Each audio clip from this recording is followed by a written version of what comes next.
Después de la cena navideña, toda mi familia se había ido para sus casas, mis papás ya estaban dormidos, yo me quedé solo en mi sala, me preparé un chocolatito caliente, me senté en mi sofá, prendí mi PS4 y me estaba echando unas partiditas en el Fortnite y en el Warzone, en fin al cabo de unos minutos me estaba dando algo de sueño, entonces para aburrirme más, apagué la tele y me acosté en mi sofá, porque me dio flojera subir a mi cuarto. A los 5 minutos empecé a escuchar sonidos extraños afuera de mi casa, pero pensé que se trataba de los gatos de mi vecino, así que me dormí de nuevo, pero otra vez se escucharon los ruidos afuera de mi casa, me harté y decidí ir a revisar qué estaba pasando, me asomé atrás del cristal de la ventana y lo que vi fue muy aterrador. Desde lo lejos se veía una persona vestida de Santa Claus, pero eso no fue lo perturbador fue que esa persona tenía una hacha en sus manos, pensé que fue una alucinación mía, me tallé los ojos y volví a ver y esa persona ya no estaba, yo ya no me pude dormir, estaba asustado, pero en unas cuantas horas, logré quedarme dormido. A la mañana siguiente le conté eso a mis papás y ellos me dijeron que un asesino andaba suelto por las calles, la policía lo había atrapado esta mañana, y dijeron que el asesino estaba vestido de Santa Claus.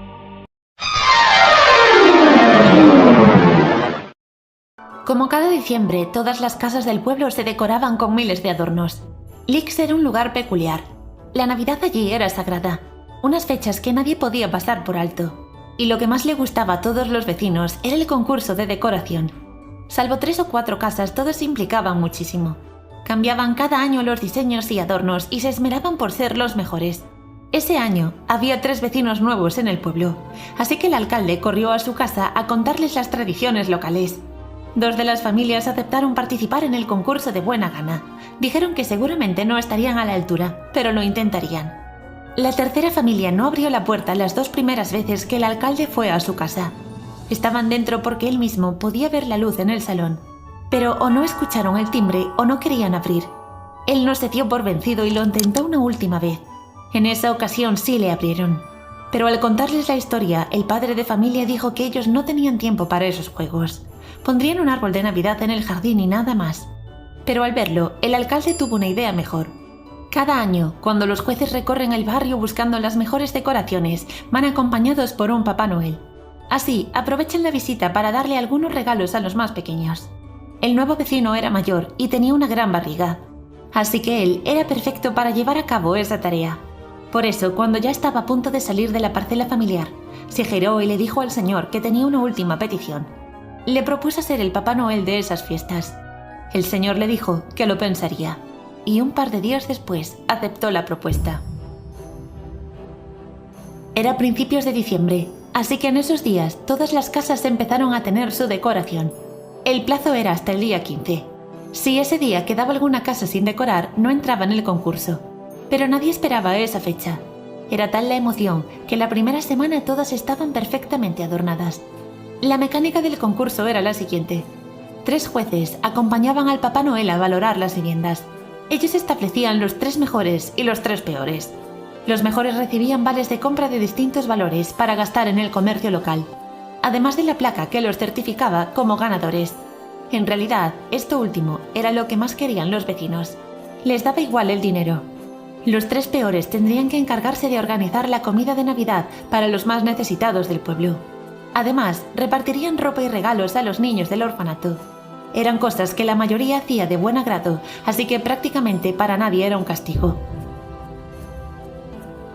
El Papá Noel estaría durante esos días muy ocupado, pues era el emblema de las fiestas y tendría muchas citas. Esto preocupaba al alcalde, que tenía miedo de que el nuevo vecino no cumpliera con sus compromisos o los dejase tirados en medio de las Navidades. Por eso buscaron un Papá Noel sustituto, un señor del pueblo de toda la vida. Con todo listo, el día 15 llegó más rápido de lo que esperaban. El pueblo era un auténtico museo navideño. Había luces y figuritas temáticas por todos lados. E incluso los nuevos vecinos habían logrado una decoración fantástica. Durante los días 16, 17, 18 y 19, los jueces y Papá Noel visitarían las casas. Siempre dividían la ciudad por zonas. Empezaban por la norte y seguían el sentido de las agujas del reloj, siendo entonces el oeste la última parte visitada. El primer día, el nuevo Papá Noel estaba un poco torpe. Tuvieron que animarlo varias veces a interactuar más con los niños y actuar con más efusividad. No parecía que le gustase mucho la Navidad, pero poco a poco fue metiéndose en el papel. Las casas de la zona norte eran las de mayor poder adquisitivo y siempre se hacían ver en cuanto a adornos y luces. Eso no significa que ganaran siempre, pero se notaba que desembolsaban una gran cantidad de dinero en aquel concurso. El Papá Noel se quedó realmente impresionado con aquellas decoraciones. Nunca había visto cosa igual. El jurado tomó nota y todo transcurrió con normalidad. El segundo día, cuando estaban iniciando el recorrido por la zona este, una alarma hizo que la comitiva se parara en seco. Había desaparecido el señor Carrick, que llevaba siendo director del Banco del Pueblo 30 años. Era un hombre de pocas palabras, pero muy conocido y servicial. Vivía en una de las casas de la zona norte, en la que habían estado los jueces y Papá Noel la jornada anterior. Esto paralizó durante unas horas la visita. Todo el pueblo se reunió en el salón municipal para decidir qué hacer. Al final, decidieron que se harían turnos para participar en las tareas de búsqueda y el concurso seguiría su curso. Algunos vecinos se mostraron contrarios a esta opción. Entendían que lo lógico era que todo se paralizara para buscar al desaparecido. Pero el poder de la Navidad y la ilusión de los niños pesó más y acabaron continuando con la celebración. A pesar de eso, todo el pueblo se volcó con la búsqueda del señor Carrick. Hicieron grupos y se repartieron todo el territorio cercano a las casas. Pero nada, no parecía haber rastro de él desde que el día anterior saliera de su trabajo. La comitiva del concurso apuró el paso durante el día 2. Estas casas eran más austeras. Era la zona vieja del pueblo. Pero eso también le daba más encanto porque eran fachadas antiguas, pero cuidadas. La estampa transportaba el pasado, y eso le gustó especialmente a Papá Noel, que incluso se acordó de su infancia, algo en lo que no había pensado desde hacía mucho tiempo. Al finalizar el día, el director del banco todavía no había aparecido. Su familia estaba muy preocupada. Estaban convencidos de que nunca se iría por voluntad propia. Así que sabían que algo malo le había ocurrido. Y todo empeoró el segundo día, cuando desapareció el boticario. James era un señor de unos 50 y muchos años que regentaba la farmacia familiar en el casco histórico. Era un negocio de toda la vida, y ellos vivían en una de las casas más antiguas del pueblo. Había salido por la noche con su perro y no había vuelto a casa. El perro había vuelto a la puerta de casa sobre las 3 de la mañana. La mujer del boticario, que se había quedado dormida horas antes, dio entonces la voz de alarma. Nunca había ocurrido algo así. 2 desapariciones en 2 días, y además en Navidad. La policía tuvo que enviar refuerzos para coordinar los 2 operativos de búsqueda, y el alcalde decidió seguir con todo tal cual estaba. Así, el tercer día, unos jueces que pensaban más en lo que estaba sucediendo que en visitar casas y Papá Noel salieron a analizar más decoraciones navideñas. El ambiente en las calles era completamente diferente. En las casas apenas había gente porque la mayoría salían a buscar a los desaparecidos. Siempre los recibían los niños con su madre o su padre. Ellos al final tampoco eran conscientes de la terrible situación que se estaba viviendo allí. La zona 3, la del sur, era la zona más industrial. Allí se juntaban talleres de coches, herrerías y muchos otros negocios. Las casas solían ser de construcción relativamente nueva y humildes. Aquí llamaba la atención cómo los dueños de los negocios, mayoritariamente hombres, decoraban sus talleres. Parecía difícil de creer que una fábrica de piensos agrícolas pudiese ser tierna y navideña, pero sí, era posible. Terminaron a eso de las 8 de la tarde, y los jueces se sumaron al operativo de búsqueda del banquero y el boticario. Papá Noel alegó que no podía porque debía ir a cuidar a su mujer. Era la primera vez que hablaba de ella. Al parecer tenía importantes problemas psicológicos y necesitaba ayuda para todo. La búsqueda de los desaparecidos seguía sin dar sus frutos, y al cuarto día la pesadilla era todavía peor. Por la mañana, la mujer de Carlos, el dueño de un taller de reparación de coches, denunció su desaparición. Había salido a tirar la basura y no había regresado. El terror empezó a extenderse. La gente tenía miedo de salir a la calle. Estaba claro que algo raro estaba sucediendo. Entonces el alcalde convocó a los vecinos y al grupo del concurso y les dijo que lo mejor era suspender todo. Un gran número de vecinos estuvieron de acuerdo, pero otros dijeron que no era justo, que solamente se quedara una zona sin revisar. Pero los jueces tampoco querían seguir con aquello, preferían ayudar a buscar que seguir analizando adornos navideños. Entonces Papá Noel levantó la mano y se ofreció a hacer el último recorrido él solo. Así, sacaría fotos y tomaría notas de las decoraciones, y los niños de esa zona no se quedarían sin verle. A la mayoría les pareció buena idea. Seleccionaron a los 2 empleados municipales para que le acompañaran y él se encaminó hacia la 4ª zona, el oeste. Mientras, la policía llevaba 3 días intentando averiguar qué ocurría. Las desapariciones eran de lo más extrañas. Y entonces, uno de ellos se percató de una cosa. Los 3 desaparecidos pertenecían a 3 zonas diferentes de la ciudad, y esas zonas coincidían con el recorrido de la comitiva de concursos. Fue entonces cuando entrevistaron a los jueces, que dijeron que ellos no habían observado nada raro en el recorrido. Por su parte, los 3 tenían coartada porque habían estado colaborando en la decoración del local social. Pero ¿y Papá Noel? Nadie sabía nada de su vida. En ese momento, él se encontraba recorriendo el oeste, una zona de nuevas viviendas, donde vivían la mayor parte de matrimonios jóvenes del lugar. Era una zona de chalets adosados y donde había muchos niños. Papá Noel tuvo un duro trabajo, y la policía le siguió de cerca. Al terminar vieron cómo entraba en su casa, y efectivamente, por el cristal se veía una mujer. Él le acariciaba la cara y le daba de comer. Pero en una hora, las luces de la casa se apagaron y él salió hacia un cobertizo de la parte trasera. Miró que nadie lo siguiera, cargó algo en su camioneta y emprendió la marcha. Efectivamente se dirigía a la zona oeste. Una vez allí se dirigió al parque y apagó el motor. Lo vieron cómo se bajaba, con algo en la mano que no atinaban a ver qué era. Y de pronto sucedió. Un hombre salía con sus 2 perros a dar un paseo, y de la nada apareció el señor que hacía de Papá Noel y le clavó algo en el cuello.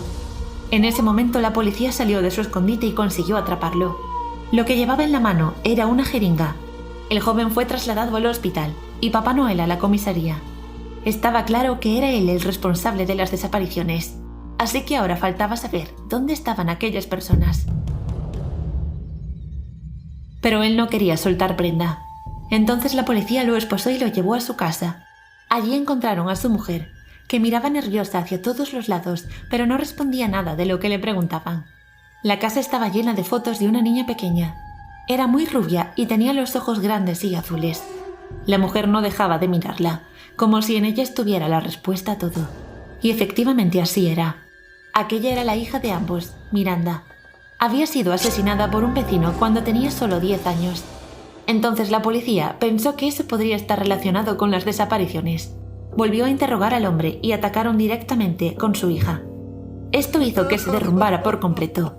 Lloró desconsoladamente y al final acabó confesando. Él había elegido a las víctimas durante las visitas del concurso. Todos los hombres seleccionados tenían cosas en común con el asesino de su hija. Pero faltaba lo más importante. ¿Dónde estaban? Papá Noel confesó que los 2 primeros habían sido asesinados, y eso no era lo peor. Los había descuartizado porque, según él, eran ofrendas para el alma de su hija. Les iba quitando partes del cuerpo y las esparcía en el cementerio donde estaban los restos de la pequeña. Esa era su forma de que ella supiera que la estaba vengando. Al tercer desaparecido pudieron encontrarlo con vida. Estaba en una cabaña en medio del bosque, atado de manos y pies, y muy grave. Al parecer, Papá Noel iba haciéndoles heridas para que se desangraran. Así había muerto también su pequeña. El hombre fue enviado a prisión y su mujer a una clínica de salud mental.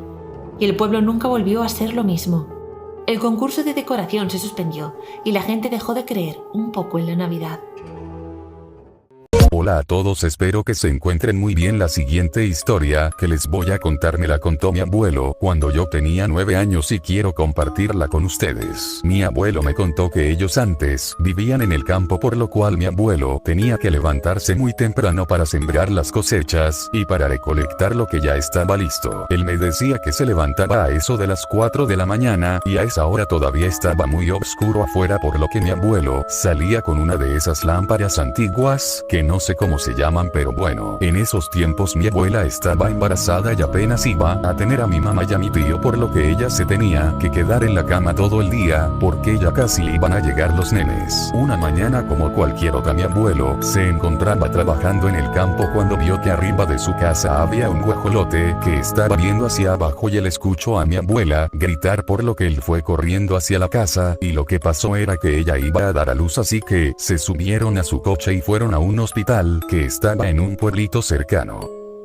En el hospital el doctor les dijo que tuvieron 2 hijos sanos, una niña y un niño, o sea mi mamá y mi tío. Ya estando en su casa con sus 2 hijos, mi abuela se encargaba de cuidar a los nenes y mi abuelo seguía trabajando en el campo, todo normal. Una semana después mi abuela le contó a mi abuelo que una sombra se quedó viendo a mi abuela con los nenes por la ventana. Entonces mi abuelo se comenzó a preocupar por mi abuela y en la siguiente noche él se quedó en la sala a vigilar. Entonces escuchó que abrieron la ventana del cuarto. Él tomó su machete y subió corriendo las escaleras, y lo que vio fue a ese guajolote a un lado de la cuna de los bebés, y mi abuelo se asustó ya que ese animal era mucho más grande de lo normal. Sin dudarlo le dio un machetazo, cortando una de sus alas. El animal empezó a quejarse del dolor y entonces salió aleteando por la ventana y ya no lo volvieron a ver nunca más. Un mes después de lo ocurrido, mi abuelo fue al pueblito que estaba cerca de su casa para visitar a un amigo. Dicho amigo le dijo a mi abuelo que había una casa cerca del bosque que estaba por ahí, ya que ahí vendían semillas de todo tipo de cosechas, por lo que mi abuelo fue a esa casa. Cuando llegó vio algo que lo dejaría marcado de por vida. Una señora de avanzada edad salió de su casa y al verla mi abuelo notó que le faltaba una buena parte de su brazo izquierdo, y esa señora veía a mi abuelo con una mirada de furia. Eso fue todo, espero y les haya gustado esta historia.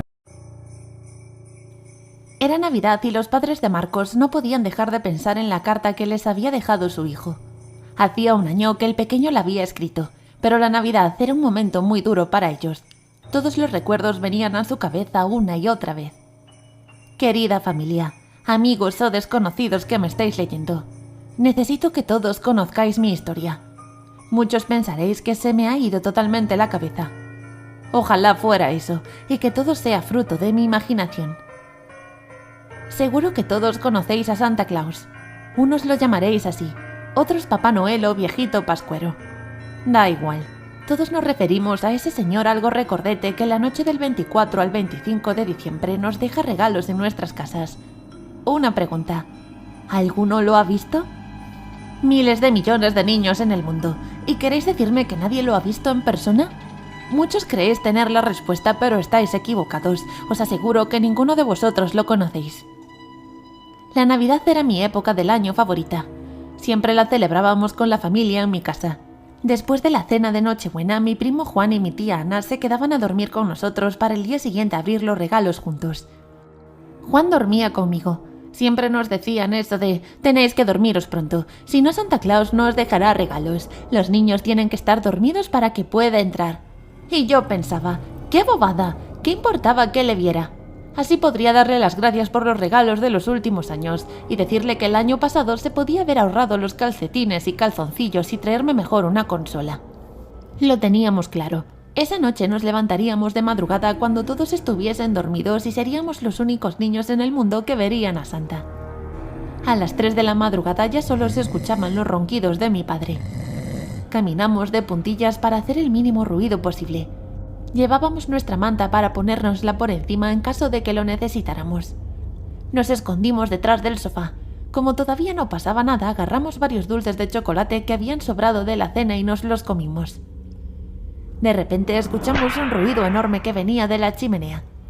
Nos entraron las dudas de si salir de nuestro escondrijo o no. A lo mejor era cierto eso de que si nos veía nos dejaba sin regalos, por lo que permanecimos escondidos. Al poco unos pies se posaron en la chimenea. ¡Oh Dios! Estaba nerviosísimo. Iba a verle.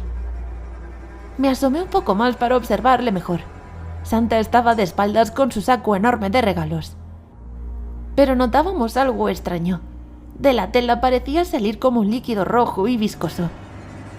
Juan me agarró fuerte por el brazo y me susurró: «Marcos, tenemos que irnos, creo que esto es peligroso».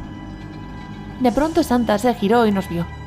No tenía esa cara de anciano bonachón que todos imaginamos. Sus ojos eran enormes y totalmente negros. Juan se hizo pis encima y yo estaba haciendo un esfuerzo enorme para que no me pasara lo mismo.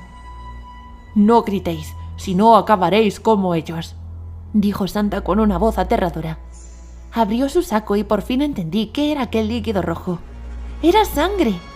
Dentro había cadáveres de niños. Podíamos ver cómo salían intestinos y órganos por todos los lados. El salón estaba totalmente encharcado. Juan no pudo evitar gritar. Intenté callarlo tapándole la boca, pero estaba completamente fuera de sí. Gritaba como un loco. Estaba sufriendo un ataque o algo así. Santa se acercó a él. No quería verlo. Cerré los ojos con fuerza y me tapé los oídos. No podía gritar. «¡Ayuda, mamá! ¡Ayuda, papá!», repetía en mi cabeza, pero nadie aparecía.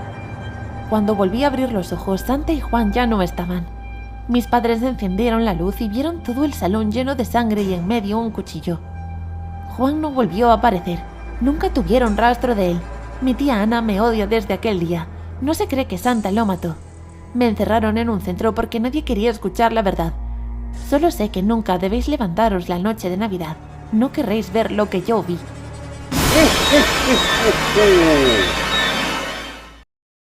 Esto me pasó a mis 21 años, fuimos a visitar a mis abuelos que vivían en Puebla, vivían en un pueblito muy bonito, la casa de mis abuelos era bastante grande y debido a eso, tenían muchos cuartos, y mis abuelitos nos dijeron que nos quedáramos unos cuantos días con ellos, mis papás les dijeron que sí, así que nos dieron 2 cuartos, uno para mí y otro para mis papás, pero el único detalle era que mi cuarto tenía una ventana donde podía ver el terreno con muchos árboles que tenían mis abuelos.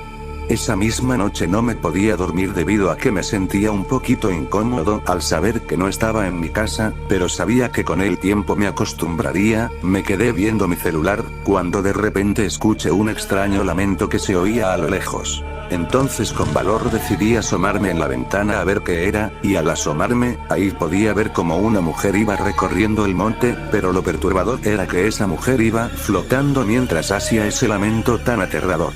Entonces cerré las cortinas y esa misma noche no me pude dormir. Le conté a mis papás y a mis abuelos, mis papás no me creyeron, peor mis abuelos sí me creyeron, y me dijeron que por aquí se aparecía mucho la Llorona.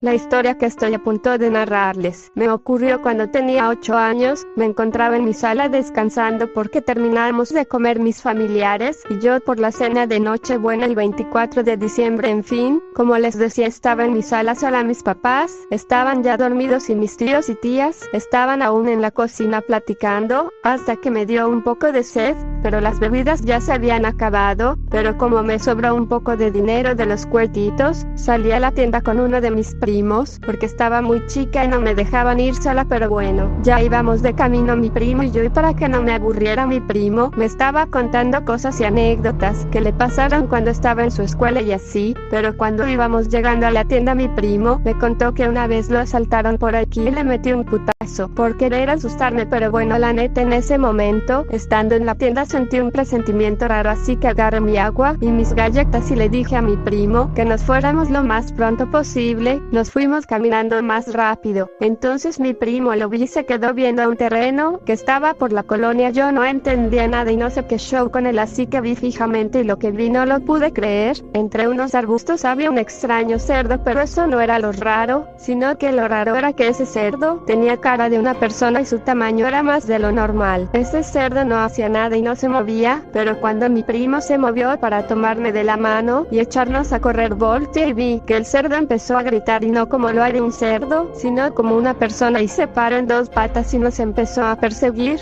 En el momento que iba a llegar a mi casa volteé para ver si ese cerdo nos perseguía, pero no había nada en la calle. Mi primo y yo nos quedamos callados un momento, hasta que una de mis tías se nos acercó y les preguntó qué nos había pasado, y mi primo y yo casi llorando le contamos lo ocurrido. Ella solo se nos quedó viendo y se preocupó mucho, y le dijo a mi tío: ya no supimos nada, solamente nos dijeron que no saliéramos para nada, y entonces mejor me subí a mi cuarto a dormir. Pero las cosas raras no terminaron ahí, ya que en la madrugada me levanté para tomar agua, y como mi cocina tiene una ventana que da a la calle, para ese momento había olvidado lo del cerdo. Entonces, como les decía, por curiosa decidí asomarme por la ventana ventana porque había escuchado unos ruidos extraños, y me asomé por la ventana y se me hizo ver unos extraños ojos rojos brillantes al lado del coche de mi papá. En ese momento, me acordé del cerdo y me subí corriendo a mi cuarto, y me metí entre mis cobijas y al poco rato me quedé dormida.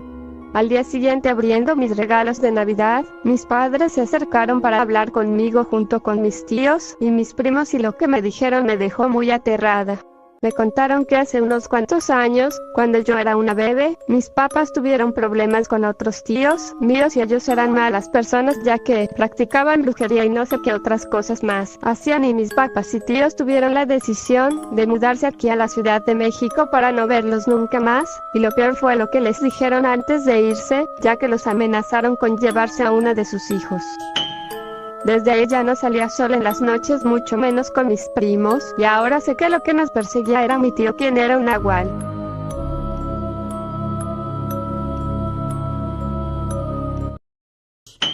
El año pasado, mis papás y yo salimos al supermercado a comprar todo lo necesario para la cena de Navidad. Fuimos a un súper que está pasando un bosque y lo peor fue que tuvimos que ir caminando, ya que el coche de mi hermano no arrancaba, pero bueno, no pasaba nada, igual no estaba tan lejos el súper. Llegando al súper compramos todo lo necesario y mi hermano, por querer bromear con nosotros, nos dijo: imagínense que nos salga a la Llorona ahorita mismo.